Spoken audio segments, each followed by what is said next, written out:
Grace, come here. There's Gracie. She's so pretty. Anyway, the recording stopped, so I don't know if it picked this up, but we're going to go cut some lighter.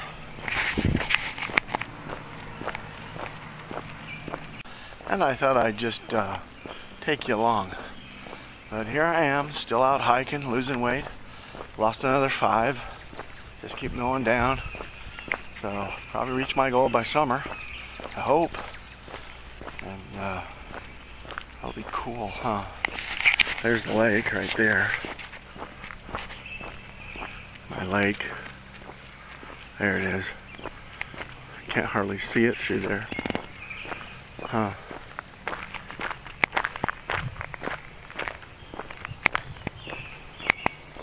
Beautiful field of dandelions. They're so pretty. Wow. That was nice.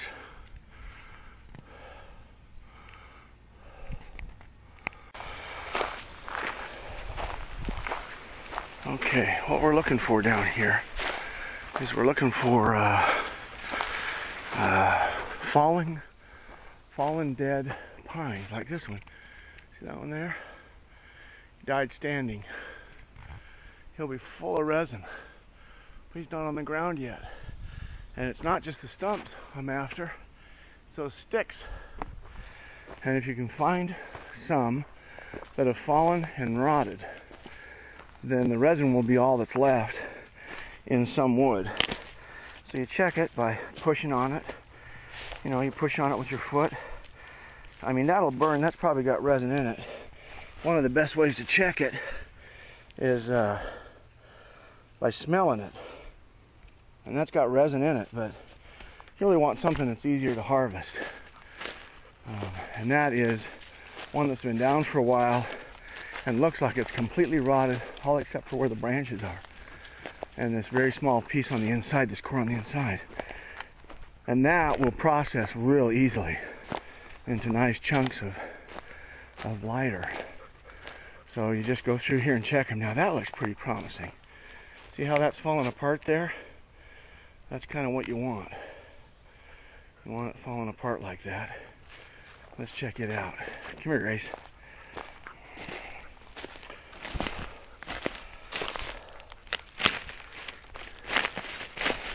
I don't think there's any resin in that. That looks pretty dry. That's kind of got hardness to it. Yeah, there's some resin in there, but not much. Not much. We want a piece a little bit bigger than that. That, my friends, is chestnut, I believe. American chestnut. And they all got killed in a blight, but they're starting to come back. But we'll see how large they actually get. I don't think they'll make it to any size at all.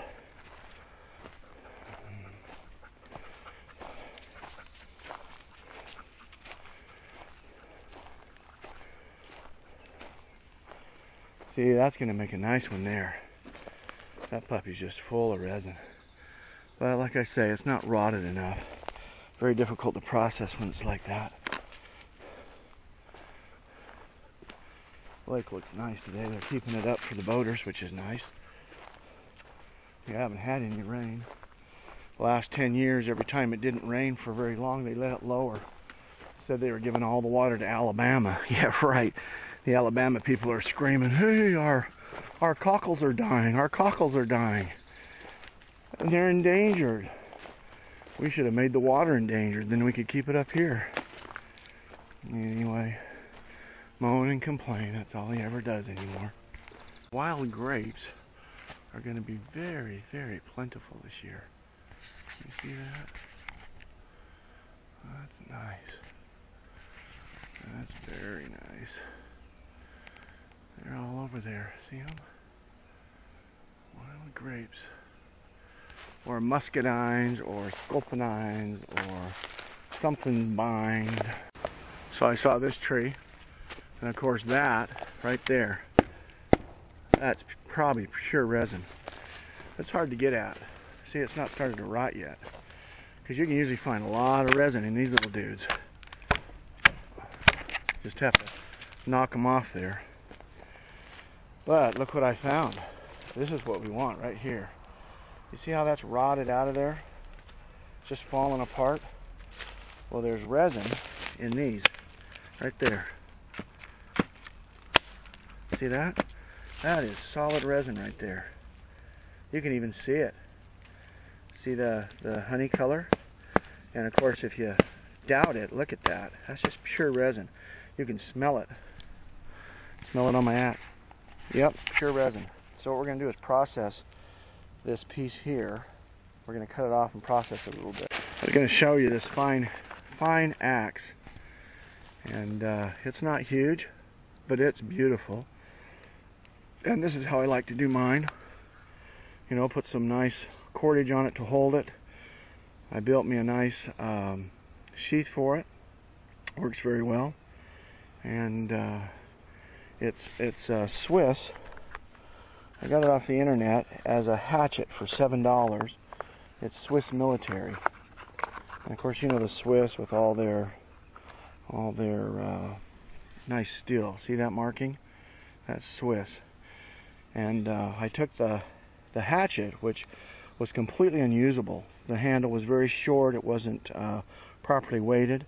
Took off the head, went and got me a hickory handle from the hardware store, and built me a small boy's axe, which this is a lot more usable for an axe. It's easy to carry, it's light, and does the job, and it holds an edge forever. So this one turned out to be a fair representation of what you want. I mean, it's okay. There is hardly any resin inside the big piece.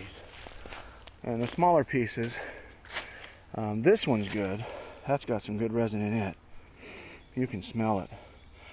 And this one's okay. You can see the difference in the color, that dark yellow. And then this one shows you really what it's about.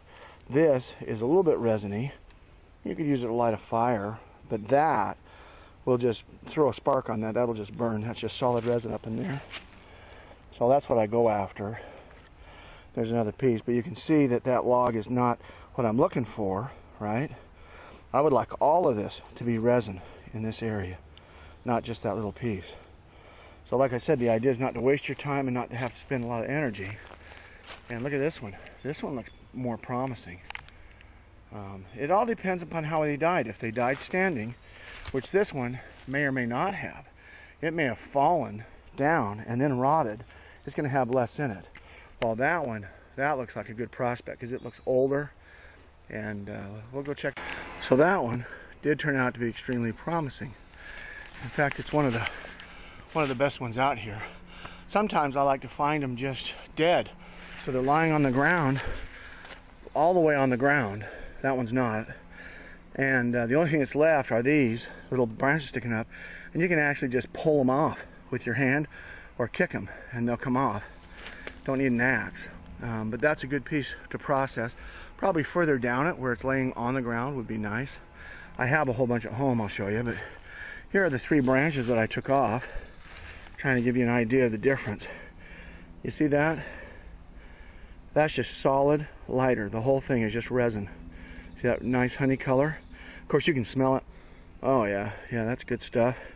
And then these 2 I took off that same branch. Those ones I did not. Remember, they have just like a little core area. Look at this, solid. See that yellow amber? That's solid resin. And then this came off of it, and it's solid. You just break the little pieces off, but you can even see here how it's resin all the way down into there. And that's what you want. That whole thing will be resin, be able to be used for fire starting. And this wood, you know, when you harvest this wood, it's not for just starting fires. You can distill it with water, and what distills out of it is turpentine. And turpentine can be used for all types of thinners, but if you're surviving in the woods and you're on your own, if you have a gangrene or a huge infection, or just a wound you want to keep from being infected, and you don't have anything to use, you can put turpentine on that. Distill some turpentine. It takes maybe an hour to boil some turpentine off, and get some nice turpentine in some water. You only want about 10 or 20%, so you can just use what the water ends up being and put that on the wound, and it will clean the wound, and carry it with you, keep your wounds clean. They also used to use it for getting rid of parasites. You know, if you found yourself with parasites and such, you swallow 10% solution of turpentine. But I'd be careful doing that, because turpentine can cause renal failure very, very quickly. So it's a poison. Of course, that's what gets rid of parasites, are poisons, of course. So I'd be careful with that. You can also burn it in a can, a sealed can, like you do char cloth. And so you got your char cloth. Hi, Gracie, so good. Anyway, you got your char cloth. The reason why she's on a leash, if you don't know, Airedales run. They're hunters. They're bred to go find your game out in the forest and then bark after they get it cornered and tell you where it's at. So if you let an Airedale loose, it'll start following a trail till it finds something.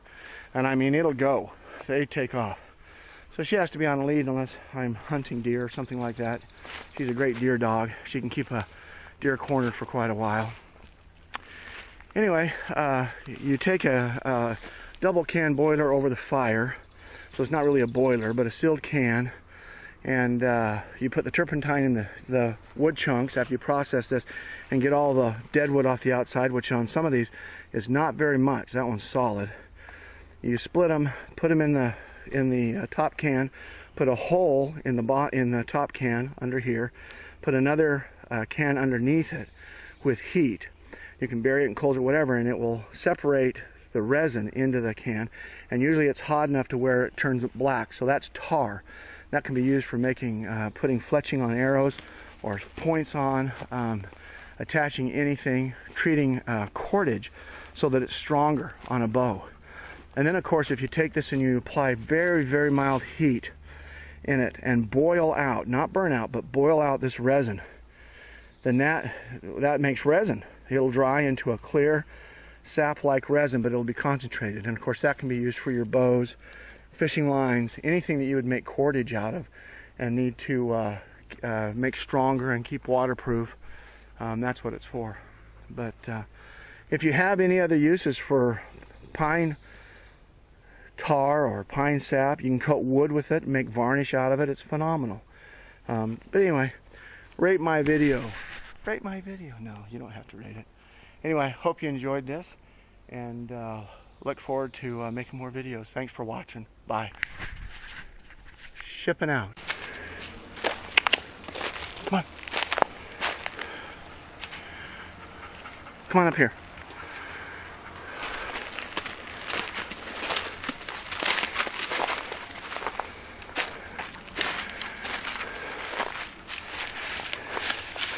This is the lake where I live. Isn't it beautiful? That's so nice. Beautiful lake. Lake Sidney Lanier. That's what they call it. Very, very nice. Come on, Grace, up here. Let's go up this trail.